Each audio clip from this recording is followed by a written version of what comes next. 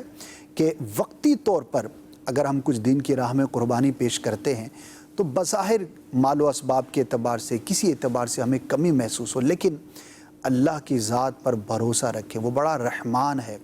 وہ بڑا عطا کرنے والا ہے، وہ مالک یوم الدین ہے، وہ رزاق ہے، وہ خالق ہے، وہ جو چاہے وہ کر سکے، وہ صمد ہے، بے نیاز ہے،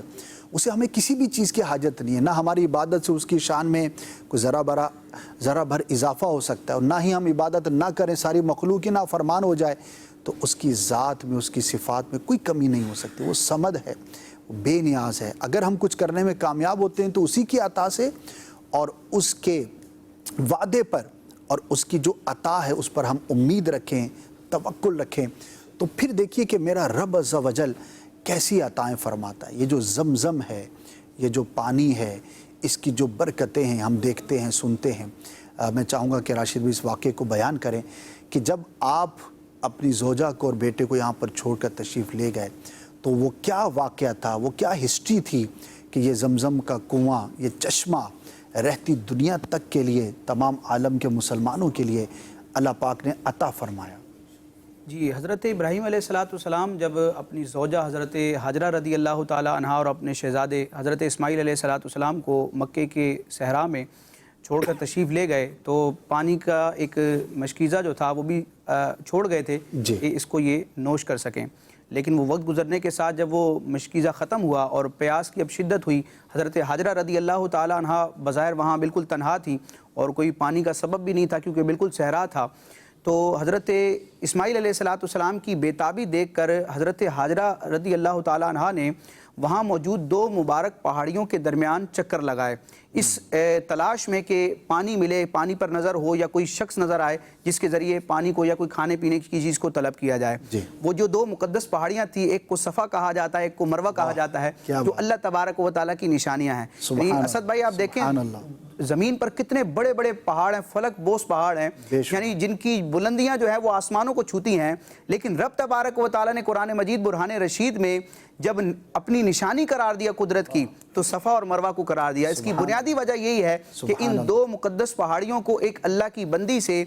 اللہ تبارک و تعالیٰ کے ایک نبی کی زوجہ اور اللہ تبارک و تعالیٰ کے دو نبیوں کی والدہ سے نسبت ہے، اس کو صفا اور مروہ کہا جاتا ہے۔ تو آپ ان دونوں پہاڑیوں کے درمیان تقریباً آپ نے 7 چکر لگائے، اور ان دو پہاڑیوں کے درمیان جو جگہ ہے سعی کرنے کی، اس میں ایک خاص مقام ہے جہاں گرین لائٹیں لگی ہوتی ہیں، میلین اخضرین۔ یہ وہ مقام تھا کہ اسماعیل علیہ السلام جہاں موجود تھے، حضرت اسماعیل علیہ السلام اور حضرت حاجرہ رضی اللہ تعالی عنہا کے درمیان ایک پہاڑ آ جاتا تھا، یعنی ایک آڑ آ جاتی تھی جس کی وجہ سے حضرت حاجرہ رضی اللہ تعالیٰ نے اپنے شہزادے کو دیکھ نہ پاتی، تو اولاد کی محبت کے اعتبار سے ایک ماں کی محبت ہوتی ہے، آپ نے وہاں سے تیز گزر کر وہ سفر طے کیا، اور رب تبارک و تعالیٰ نے اسی ادا کو اپنے محبوب علیہ السلام کی امت کے مسلمانوں کے لیے، بندوں کے لیے بطور عبادت بنا دیا کہ حج اور عمرے میں سعی کی جاتی ہے، اس مقام پر چکر لگایا جاتا ہے۔ دیکھا صفا اور مروہ بھی دیکھا، رب کے کرم کا جلوہ بھی دیکھا، رواں ایک سروستا سمندر دیکھا، رواں ایک سروستا سمندر، اللہ اکبر، اللہ اکبر، اللہ اکبر، اللہ اکبر۔ ماشاءاللہ۔ رب تبارک و تعالیٰ کی قدرت سے وہاں ایک فرشتہ حاضر ہوا، یعنی علماء نے یہاں 2 قول ذکر کیے۔ ایک قول یہ ہے کہ حضرت اسماعیل علیہ السلام پانی کی طلب میں اپنی ننھی ایڑیاں زمین پر رگڑ رہے تھے، تو آپ کی ایڑیوں کی رگڑ سے ایک چشمہ پھوٹا جس کو زمزم کہا جاتا ہے، اور ایک قول کے مطابق یہ ہے کہ ایک فرشتے نے ایڑی مار کر یا اپنا پر مار کر وہاں سے چشمے کو ظاہر کیا، اور حضرت حاجرہ رضی اللہ تعالیٰ عنہا نے جب پانی دیکھا تو آپ نے اس پانی کے گرد ایک دائرہ کھینچا، مٹی کے ذریعے اپنے دائرہ بنایا، اور آپ نے ایک لفظ استعمال فرمایا زمزم۔ زمزم جو ہے یہ غالباً سریانی زبان کا لفظ، اس کا مطلب ہوتا ہے کہ تھم جا، رک جا، رک جا۔ نبی کریم علیہ السلام ارشاد فرماتے کہ اللہ تعالیٰ اسماعیل علیہ السلام کی والدہ پر رحم فرمائے، یہ حدیث پاک کا میں مفہوم عرض کر رہا ہوں کہ اگر وہ یہ نہ فرماتی تو یہ جو زمزم تھا یہ پوری دنیا میں پھیل جاتا، ایک چشمے کی صورت اور سمندر کی گویا کہ صورت اختیار کر لیتا۔ رکنے کے بعد یہ شان ہے کہ سینکڑوں برس گزر گئے، ہزاروں برس گزر گئے اور آج تک وہ جاری ہے، اور اگر یہ رکنے کا حکم نہ ہوتا تو پتہ نہیں کیا ہوتا۔ جی، اور یہ علماء نے بیان کیا کہ حضرت اسماعیل علیہ السلام کا وہ معجزہ ہے جو آج تک جاری ہے، اور ایک ہی چشمے سے، ایک ہی کنویں سے اتنا پانی ساری دنیا میں سیراب ہو رہا ہے، اور اس کی برکات بھی ہیں اسد بھائی، اور سائنس بھی اس کو پروف کرتی ہے۔ اس میں کئی وٹامنز ہیں جو عام پانی میں نہیں ملتے، اور عام پانی کو آپ دیکھیں کچھ عرصہ رہنے کے بعد ان کا رنگ متغیر ہو جاتا ہے، تبدیل ہو جاتا ہے، وہ خراب ہو جاتا ہے، لیکن زمزم میں وہ برکت ہے کہ جو خالص زمزم ہوتا ہے عرصہ دراز گزرنے کے باوجود بھی اس میں تغیر نہیں آتا، اور اس کی جو دینی برکتیں ہیں سبحان اللہ، پیارے آقا علیہ السلام کا واضح فرمان ہے کہ یہ زمزم اس کے لیے ہے جس چیز کے لیے اس کو پیا جائے، جس غرض سے پیئیں گے وہ غرض پوری ہوگی۔ اور امیر اہل سنت نے رفیق الحرمین میں البحر العمیق کے حوالے سے ذکر کیا ہے کہ زمزم کی طرف دیکھنے سے نظر بڑھتی ہے، گناہ دور ہوتے ہیں، اور اگر زمزم کے 3 چلو اپنے سر پر ڈال لیے جائیں تو ذلت و رسوائی سے حفاظت ہوتی ہے۔ اچھا، دنیا کے افضل ترین پانیوں میں زمزم کا شمار ہوتا ہے، سب سے افضل پانی ہے، لیکن زمزم سے بھی افضل ایک پانی ہے جو پیارے آقا علیہ السلام کی انگلیوں سے جاری ہوا، اور ایک وہ پانی ہے جو انشاءاللہ قیامت کے دن رب تبارک و تعالیٰ کی رحمت سے پیارے آقا علیہ السلام کے فضل سے پیئیں گے، ٹھنڈا ٹھنڈا، میٹھا میٹھا، پیتے ہم ہیں پلاتے یہ ہیں۔ کوثر کا پانی، کوثر جو ہے وہ کثرت سے بنا ہے۔ اعلیٰ حضرت امام اہل سنت کا یہاں میں 2 شعر ذکر کروں گا، ایک زمزم ہے اور ایک آب کوثر ہے، دونوں مبارک پانی ہیں، دونوں پانیوں کو اللہ کے 2 مبارک نبیوں سے نسبت ہے، لیکن کوثر کی بات ہی جدا ہے۔ اعلیٰ حضرت امام اہل سنت ذکر کرتے ہیں کہ اس میں زمزم ہے کہ تھم تھم، یعنی اسماعیل علیہ السلام کے لیے جو پانی ظاہر ہوا، جاری ہوا، اس پر حضرت حاجرہ رضی اللہ تعالیٰ عنہ نے لفظ ذکر کیا زمزم رک جا، جس کا معنی ہوتا ہے تھم تھم۔ یہ وہ مقدس پانی ہے جس پر زمزم کا اثر ہوا کہ یہ وہاں تھم گیا، لیکن پیارے آقا علیہ السلام کو جو حوض کوثر عطا کیا گیا ہے اس میں جم جم ہے۔ جم عربی کا یہ کلمہ ہے، اس کا مطلب ہوتا ہے کسی چیز کا زیادہ ہونا، مزید ہونا۔ جی، تو اعلیٰ حضرت یہ ایک کمپیریزن بیان کرتے ہیں کہ زمزم اور آب کوثر، اس میں زمزم ہے کہ تھم تھم، اس میں یعنی حوض کوثر میں جم جم ہے کہ بیش، یعنی وہ بہت کثرت سے ہے۔ کثرت کوثر میں زمزم کی طرح کم کم نہیں۔ یہ کم جو ہے اردو والا نہیں ہے، عربی زبان کا کم ہے، کسی چیز کی مقدار معلوم کرنے کے لیے کم کا لفظ استعمال ہوتا ہے، یعنی حوض کوثر میں یہ نہیں ہوگا کہ کتنا چاہیے، وہاں پر مقدار کو نہیں دیکھا جائے گا بلکہ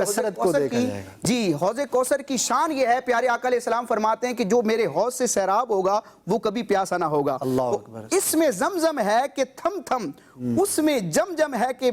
بیش، کثرت کوثر میں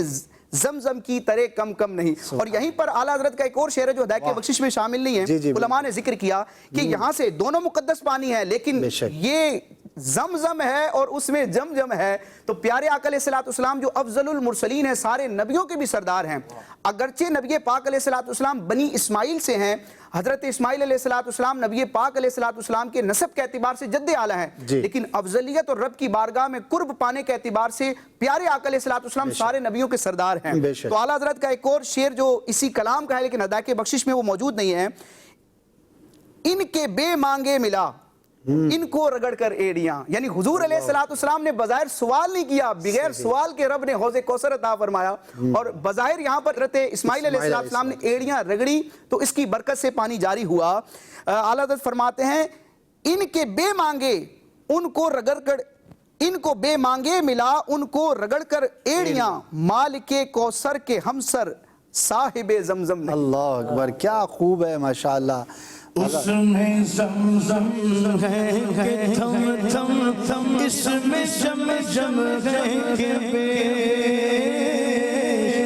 اس میں زمزم ہے کہ تھم تھم، اس میں جم جم ہے کہ بیش، کثرت کوثر میں زمزم کی طرح کم کم نہیں، کثرت کوثر میں زمزم کی طرح کم کم نہیں۔ دست اور تخیلات میں اگر ہم جائیں اور غور کریں، اور جو جا چکے اللہ پاک ان کو بار بار، اور جو نہیں گئے اللہ پاک ان کو یہ حاضری ضرور عطا فرمائے، کعبے کے سامنے کھڑے ہو کر وہاں پر زمزم پینے کا جو لطف ہے، اور وہاں پہ تو ماشاءاللہ جب تک بندہ رہتا ہے تو اس شاخ کی یہی کوشش ہوتی ہے کہ وہاں پہ زمزم شریف ہی پیا جائے۔ یہ وہ کیفیات ہیں کہ جن کو الفاظ میں بیان نہیں کیا جا سکتا، جن حدیث پاک آپ نے تذکرہ کیا تو وہاں پہ لکھی ہوئی بھی ہے ماء زمزم لما شرب لہ، کہ زمزم کا پانی اس کے لیے ہے کہ جس نیت سے، جس مقصد کے لیے اس کو پیا جائے، اور اس کی جو ٹھنڈک ہے، جو اس کا لطف ہے، جو کیفیت ہے، یہاں چشمے سے نکلا اور آپ نے پیا ہے تو اس کی بات ہی نرالی ہے، الگ ہے۔ عشاق جب وہاں حاضر ہوتے ہیں تو پھر سر پر ڈالتے ہیں، چہرے پہ ڈالتے ہیں، سینے پہ ملتے ہیں، اپنے بازوؤں پر، ہاتھوں پر برکت لیتے ہیں جسم کے جن حصوں پر ڈال سکیں۔ تو اللہ پاک سے ہم دعا کرتے ہیں کہ اللہ پاک ہر ناظر کو، ہر حاضر کو، جو بھی سن یا دیکھ رہے ہیں، بار بار یہ سعادتیں نصیب فرمائے، اور ان پانیوں کے صدقے اللہ پاک ہمیں وہ پانی بھی نصیب فرمائے کہ جس کا ہر عاشق جو ہے وہ منتظر رہتا ہے۔ اللہ پاک سے ہم دعا کرتے ہیں۔ مزید جو ہے وہ اسماعیل علیہ نبی جینا علیہ الصلوۃ والسلام کی سیرت کے بہت سارے پہلو ہیں، وقت بھی اختتام کی طرف ہے۔ بھائی ایک تو میں اسی ضمن میں جو ہمارے راشد بھائی نے ذکر کیا کہ جو ابھی آپ نے حدیث پاک پڑھی کہ زمزم جس مقصد کے لیے پیا جائے، جی اللہ تبارک و تعالی مقصد پورا فرماتا ہے۔ تو بہت بڑی ہستی، بہت نامور ہستی شیخ جلال الدین سیوطی شافعی رحمۃ اللہ تعالی علیہ، آپ بڑی خوبصورت بات ارشاد فرماتے ہیں۔ آپ اپنا یوں سمجھے کہ آزمودہ عمل بیان فرماتے ہیں۔ آپ فرماتے ہیں جب میں نے زمزم پیا تو پیتے وقت میں نے یہ نیت کی، یہ دعا مانگی اللہ کی بارگاہ میں، اے اللہ مجھے فقہ میں شیخ سراج الدین بلقینی رحمۃ اللہ علیہ اور حدیث میں حافظ ابن حجر عسقلانی رحمۃ اللہ علیہ جیسا مقام عطا فرما۔ اچھا، تو فرماتے ہیں کہ اللہ تبارک و تعالی نے میری اس دعا کو قبول فرمایا، اور مجھے 7 سے زائد علوم پر اللہ تعالی نے زبردست اور کامل مہارت عطا فرمائی، جس میں حدیث ہے، فقہ ہے، تفسیر ہے، علوم تفسیر ہے، اصول تفسیر ہے، علم الکلام ہے۔ اللہ تبارک و تعالی نے ان پر مجھے مہارت تامہ عطا فرمائی کہ اس دعا کی برکت تھی جو زمزم پیتے وقت جو ہے وہ میں نے۔ اچھا، یہ برکت خالی وہاں کے لیے نہیں، یعنی دنیا میں جہاں بھی آپ جب بھی زمزم شریف پئیں تو آپ جو ہے اس کو پینے سے پہلے رک جائیں اور دل میں اپنی تمناؤں کو، آرزوؤں کو، دعاؤں کو حاضر کریں، رب کے بارگاہ میں دعا کریں، اور کہیں بھی ہوں آپ پئیں گے تو انشاءاللہ اس کی برکتیں نصیب ہوں گی۔ جی مزید اور ایک چیز اور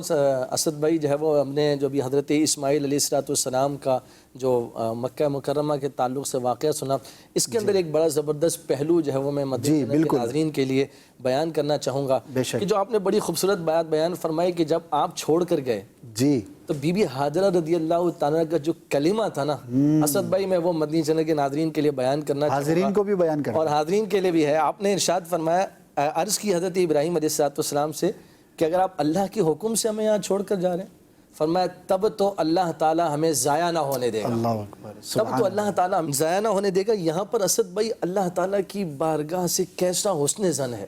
توکل اللہ کی بارگاہ میں اللہ سے کیسا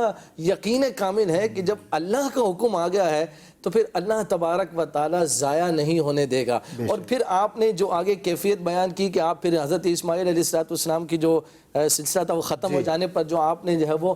صفا اور مروہ کے درمیان سعی کا سلسلہ کیا، پھر اللہ تعالیٰ نے زمزم کا کنواں جاری فرما دیا۔ جب یہ زمزم جاری ہو گیا تو حضرت بی بی حاجرہ رضی اللہ تعالیٰ نے ایک فرشتے کو یہ کہتے ہوئے سنا کہ وہ فرشتہ ان سے کہہ رہا ہے، اللہ اکبر، آپ لوگ اپنے ضائع ہونے کا خوف نہ کریں، کیونکہ یہی بیت اللہ ہے جسے یہ لڑکا اور اس کے والد مل کر تعمیر کریں گے، اور اللہ اپنے خاص بندوں کو ضائع نہیں ہونے دے گا۔ اللہ اکبر۔ اللہ تبارک و تعالیٰ نے کیسا کرم فرمایا کہ پھر حضرت اسماعیل علیہ السلام کی یادگار کو تا صبح قیامت باقی رکھا، جاری و ساری رکھا، ان کی یادوں کو منی میں جو ہے اس کو بھی برقرار رکھا، اللہ تعالیٰ نے صفا و مروہ کو جو ہے وہ باقی رکھا۔ تو یہ کیسا اللہ تبارک و تعالیٰ پر توکل کا، بھروسے کا نتیجہ تھا کہ اللہ تبارک و تعالیٰ نے ضائع نہیں ہونے دیا، بلکہ پورے عرب میں حضرت اسماعیل علیہ السلام کی اولاد کو پھیلا دیا، اور مکہ شہر کی آباد کاری کا ذریعہ حضرت اسماعیل علیہ السلام کو بنا دیا. یہ ہے اللہ کی ذات پر بھروسہ, اللہ پر توکل. یہاں پر میں اسد بھائی ایک چیز بڑی خوبصورت حدیث پاک یہاں پر ذکر کرنا چاہوں گا کہ جب ہم اللہ کی بارگاہ میں اپنی لو کو لگا لیتے ہیں, اس کی بارگاہ میں رجوع کر لیتے ہیں, اس پر بھروسہ کر لیتے ہیں, ایک بڑی خوبصورت حدیث پاک ہے. جو ڈپریشن کے مرض میں مبتلا ہو جاتے ہیں, خودکشی کی طرف معاذ اللہ چلے جاتے ہیں, مایوس ہو جاتے ہیں, ان کے لیے بڑا زبردست میسیج ہے کہ وہ اللہ کی بارگاہ میں جب ظاہری طور پر اسباب ختم ہو جائے, کوئی آس اور امید نظر نہ آ رہی ہو, جیسا کہ آپ نے بڑے اچھے انداز میں اس کی منظر کشی کی کہ ایک خاتون ہو کر جب ان کو وہاں چھوڑا گیا, لیکن اللہ پر ان کا توکل کتنا مضبوط تھا. تو پھر اللہ تبارک و تعالیٰ کی بارگاہ میں جب ایمان والے ظاہری اسباب نہ رہیں اور وہ سب جگہ سے مایوس ہو کر اللہ کی بارگاہ کی طرف رجوع کر لیں, اللہ کی طرف رو لگا لیں, تو حدیث پاک میں ارشاد فرمایا کہ جب بندہ سارے اسباب سے مایوس ہو کر اللہ کی بارگاہ میں عرض کرتا ہے, مولا اب میں ظاہری اسباب سے مایوس ہو چکا ہوں, اب تیری بارگاہ میں حاضر ہوں, مولا تو ہی کوئی سبب بنا دے. اللہ اکبر. حدیث پاک میں فرمایا گیا اللہ تعالیٰ اس کے لیے جلد یا بدیر کوئی نہ کوئی سبب بنا دے گا. اللہ تبارک و تعالیٰ اس کے لیے جو ہے وہ اسباب مہیا, اللہ مسبب الاسباب ہے, جب اس پہ مسبب الاسباب ہے. تو یہ اللہ تبارک و تعالیٰ کی ذات پر کامل بھروسہ اور یقین, یہ حضرت بی بی حاجرہ رضی اللہ تعالیٰ کے واقعے سے ہمیں بڑا زبردست ماشاءاللہ. اور کیسا اللہ پاک نے انتظام فرمایا کہ نظر جو ہے وہ ہماری مسبب الاسباب پہ رہے, اور اگر ظاہری سبب ختم بھی ہو جائے تو اللہ پاک قادر مطلق ہے, وہ سبب بھی پیدا فرمائے گا اور ہمارے لیے انتظام ہو جائے گا. ناظرین, ہوا پھر یوں کہ کچھ عرصے کے بعد, کچھ دنوں کے بعد وہاں سے کوئی قافلے والے گزر رہے تھے, اور یہی قبیلہ جرہم جس کا تذکرہ بھی ہوا, تو وہ تھوڑا فاصلے پر رکے تھے. تو عرب کے ظاہر ہے کہ یہ لوگ سفر کیا کرتے تھے, صحراؤں کے اندر بھی سفر ہوتا تھا, اور پانی کی تلاش جو ہے ان کو رہا کرتی تھی. جہاں پہ پانی نہیں ہوتا تھا تو کچھ ایسی علامتیں ہوتی تھی کہ جس سے دیکھ کر یہ پانی کا اندازہ لگایا کرتے تھے. تو انہوں نے دیکھا کہ کچھ پرندے جو ہے ایک ہی جگہ پر بار بار اڑ رہے ہیں. تو یہ علامت ہوتی تھی کہ جہاں پر پانی ہوتا ہے تو وہاں پر پرندے ہوا کرتے ہیں. تو انہوں نے اپنے کچھ ایک دو لوگوں کو بھیجا کہ جا کر دیکھیں اس وادی کی جانب. تو جب وہ آئے تو انہوں نے دیکھا کہ یہاں پر پانی موجود ہے, تو انہوں نے پھر اجازت چاہی. قریب آ کر وہاں پر وہ خیمہ زن ہو گئے. تو بی بی حاجرہ رضی اللہ تعالی عنہا نے انہیں اجازت دی کہ آپ لوگ یہاں پہ رک سکتے ہیں, چونکہ ایک فطری بات ہے کہ انسان کی طرف مائل ہوتا ہے, یعنی کہ انس ہوتی ہے, اور اس کو یہ اچھا لگتا ہے کہ اس کے آس پاس جو ہے نا وہ کچھ لوگ موجود ہوں. تو بہرحال وہ کچھ فاصلے پر قریب ہی وہ ٹھہر گئے. یہاں پر اسماعیل علیہ نبینا علیہ السلام بڑے ہوتے گئے, اور آپ نے وہ لینگویج بھی سیکھی اور ان کے ساتھ تعلقات ہوئے. اور بڑی خوبصورت بات ہے کہ یہی وہ قبیلہ ہے, وہاں پر آباد ہو گیا, آباد کاری ہو گئی, کہ اسماعیل علیہ السلام کا نکاح اسی قبیلے کی عورت سے ہوا. اور یہ جو عرب کا ہم نے بار بار تذکرہ کیا, یہ اس زمانے میں بھی بڑھ کر اتنی آبادیاں, آپ کے 12 شہزادے ہوئے. حضرت اسماعیل علیہ السلام کی خصوصیات میں یہ بھی ہے کہ اللہ پاک نے آپ کو کثیر اولاد عطا فرمائی. تو آپ کے 12 اولاً شہزادے ہوئے, پھر ان کی اولادیں, تو یہ یمن, شام, ان کی سرحدوں تک آپ کی اولاد جو ہے وہ بڑھ کر یہاں تک آباد ہوئی. تو پھر اس قبیلے والوں نے وہاں پر قیام کیا. پھر کعبۃ اللہ شریف کی تعمیر ہے. اور یہ دیکھیں کہ ابراہیم علیہ السلام نے مکے کے لیے پھلوں کا اور یہاں پر آباد کاری کی رب کی بارگاہ میں دعا بھی کی تھی. یہاں پر میں چاہوں گا کہ ہم تھوڑا اور اس کو الیبوریٹ کریں, اور جو قرآن ہمیں بار بار کائنات میں غور و فکر کرنے کی دعوت دیتا ہے, اس کا ایک نظارہ آپ یہ بھی اس ہسٹری کو ذہن میں رکھیں کہ بے آب و گیا ایک جگہ ہے, صحرا ہے, پہاڑ ہیں, کچھ بھی نہیں ہے بظاہر, کوئی پھلوں کا پانی کا تذکرہ نہیں, لیکن پھر وہاں پہ زمزم شریف کا ہونا, پھر پھلوں کی کثرت کا ہونا, مکہ پاک, اللہ اکبر,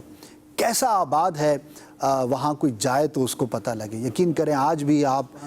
دن اور رات کا وہاں پہ فرق جو ہے وہ ختم ہو جاتا ہے. میرے آقا صلی اللہ تعالی وسلم کی پیدائش بھی وہاں پر ہوئی, یعنی کہ اس جگہ اور اس مقام کے آپ سراؤنڈنگ کے اندر اگر غور کریں تو اللہ پاک نے اتنی برکتیں عطا فرمائی, اتنی برکتیں عطا فرمائی, عقل جو ہے وہ دنگ رہ جاتی ہے. بلکہ مکہ پاک کی کیا شان ہے کہ انبیاء کرام کا ہم نے جو تذکرہ بھی کیا تو جن قوموں پر عذاب آتا تھا تو قوم پر جب عذاب آ جاتا تھا تو اس وقت کے جو نبی ہوتے تھے وہ اور ان کے ایمان لانے والے بالآخر کعبۃ اللہ شریف کے قریب یعنی کہ مکہ پاک میں آتے اور بقیہ زندگی یہاں پر گزارتے. اس لیے کعبۃ اللہ شریف کے قرب و جوار میں 20 انبیاء کرام کی تدفین ہوئی. مزارات ہیں, اب بظاہر وہ نظر نہیں آتے لیکن علماء نے کتابوں میں بیان فرمایا. اور مکہ پاک میں جو رونق ہے, آپ کسی بھی موسم میں جائیں جو عمرے کے لیے حج کے لیے حاضر ہوتے ہیں, آپ کو دنیا جہان کا ہر پھل ملے گا, بہترین نعمت آپ کو ملے گی. There is no limit for the time. آپ رات کو دن کو مطلب عقل حیران کہ اتنے لوگ آتے ہیں جاتے ہیں اور بالکل وہاں پر ایک عجیب ہی منظر ہوتا ہے. اور جو جتنا ذوق کے ساتھ وہاں پر وقت گزارتا ہے وہ اللہ کی ان نشانیوں کو دیکھ پاتا ہے. مکے کی فضا میں مدینے کی ہواؤں میں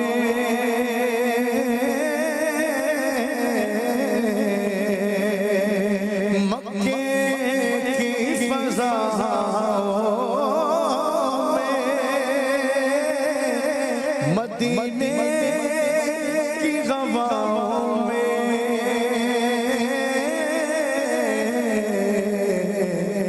ہم نے تو جدھر دیکھا سرکار نظر آئے,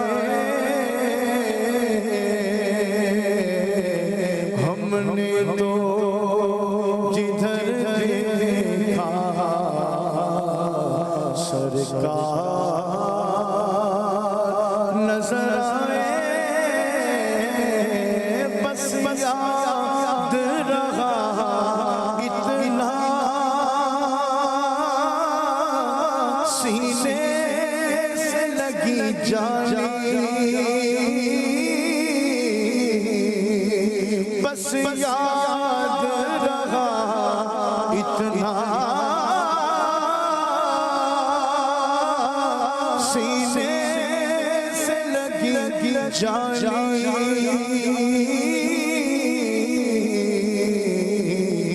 پھر یاد نہیں کیا کیا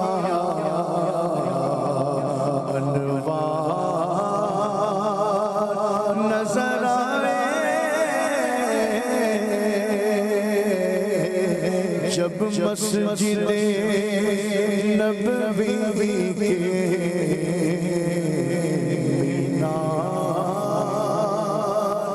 نظر آئے. ہمارے سلسلے کا وقت اختتام کو پہنچا, وقت اجازت نہیں دے رہا کہ اس کو ہم مزید کنٹینیو کر پائیں. بس آخری بات کر کے ہم کلوزنگ کی طرف جائیں گے کہ انبیاء کی سیرت اور ان کا تذکرہ بہت کچھ اپنے اندر لیے ہوئے ہے. اور سلسلے کا وقت تو ختم ہو سکتا ہے لیکن آپ کے پاس کتاب تو موجود ہے. سیرت الانبیاء جو کتاب ہے اس کو آپ حاصل کیجئے اور خود بھی پڑھیے, گھر میں رکھیے, بچے بھی پڑھیں گے انشاءاللہ. یہ ڈیٹیل میں ابھی تو کعبۃ اللہ شریف کی تعمیر کا واقعہ ہے, پھر مقام ابراہیم اس کے ارد گرد کی برکتیں ہیں, اس پتھر میں کیا کمالات ہوئے, وہ تعمیر کے وقت پتھر کا حسب ضرورت اوپر ہو جانا پھر نیچے آ جانا, اور پھر مکے اور کعبے کی ہسٹری جو ہے وہ پھر ایک الگ ٹاپک ہے. کبھی موقع ہوا تو انشاءاللہ بات ہوگی. صلو علی الحبیب صلی اللہ تعالی علی محمد صلی اللہ علیہ وآلہ وسلم.